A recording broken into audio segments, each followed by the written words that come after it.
and the places that you know seem like fantasy.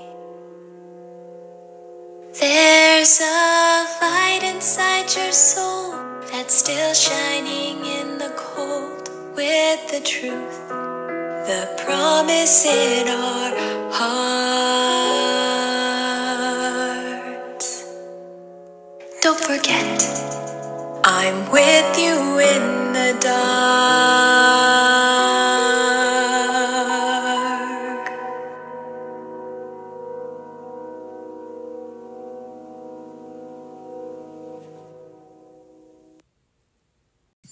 The bridge across the river needs repair, the Fat Controller told the engines. I shall have to make a weight limit across it for a while.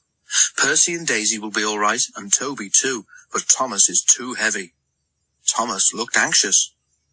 How would you like to go and help Edward? Suggested the Fat Controller. Can Annie and Clarabelle come? Asked Thomas. The Fat Controller shook his head. They'll be needed here, I'm afraid, he said. Daisy can't carry all your passengers on her own. Percy promised to look after Annie and Clarabelle, but they were sorry to see Thomas go. To cheer Thomas up, Edward took him to see Bill and Ben, the twin engines who lived at the China Clay Harbour. Oh dear, not another blue engine, said Bill cheekily. First Edward, then Donald and Douglas, and now— Don't forget Gordon, interrupted Ben. He came here once by mistake, so he said. I don't think he enjoyed it much, he added innocently. The twins both chuckled, remembering. No, but seriously, Edward, said Bill. Why doesn't the Fat Controller paint engines a proper colour, like us, for instance? Thomas let off steam indignantly. Let me tell you, he began. All right, you two, laughed Edward. Go and move those trucks, or there won't be room for any more. Bill and Ben, unabashed, went off happily. You just don't have to take them too seriously, explained Edward. Thomas smiled ruefully. I wish I knew how you deal with them, he said. Near the harbour, the line crossed a lane. The crossing had gates. The lane led to a farm which made butter and supplied eggs and milk to shops in the town. One morning, the farmer had difficulty starting his lorry. He did it at last, but the lorry jerked along in fits and starts. The farmer was worried about his load of milk and butter and eggs.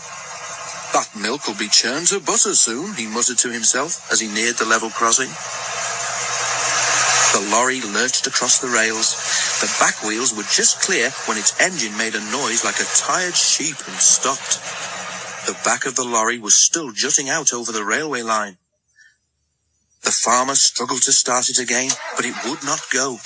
He had just got down to telephone for help when he heard a train approaching. Thomas wasn't going fast. When he saw the lorry, he set his brakes hard, but he couldn't stop. He hit the lorry with a loud crash. The force of the blow spun the lorry round. Splintered wood flew everywhere, and eggs, butter, and milk were catapulted over Thomas. Just look at my poor old lorry, said the farmer, emerging from behind the hedge where he'd been sheltering. What a way to make an omelette! The driver made sure that Thomas wasn't hurt, then stood back and surveyed the mess. He began to laugh. It's not funny, said Thomas crossly. You're not standing where I am, said his driver. You look just like a scrambled egg, Thomas. Well, if a scrambled egg feels as sticky and wet as I do, then it's very uncomfortable, said Thomas. Please clean me. Both driver and fireman tried hard, but the heat of Thomas's boiler had cooked the eggs, and they were stuck fast. Sorry, Thomas, said his driver at last. We can't block the line any longer. We shall have to go on. At the end of the line, Thomas was taken to Bill and Ben's yard to be cleaned. The twins were there. Hello, said Ben. What's this? Must be a new engine, said Bill. Ben inspected the arrival carefully. No, Bill, he said. That's not a new engine. It's Thomas. But it's our colour, Ben, and Thomas doesn't think our colour is proper for an engine. They heard a grinding noise. Are your joints stiff, Bill? Asked Ben. But it wasn't Bill's joints. It was Thomas, gnashing his teeth.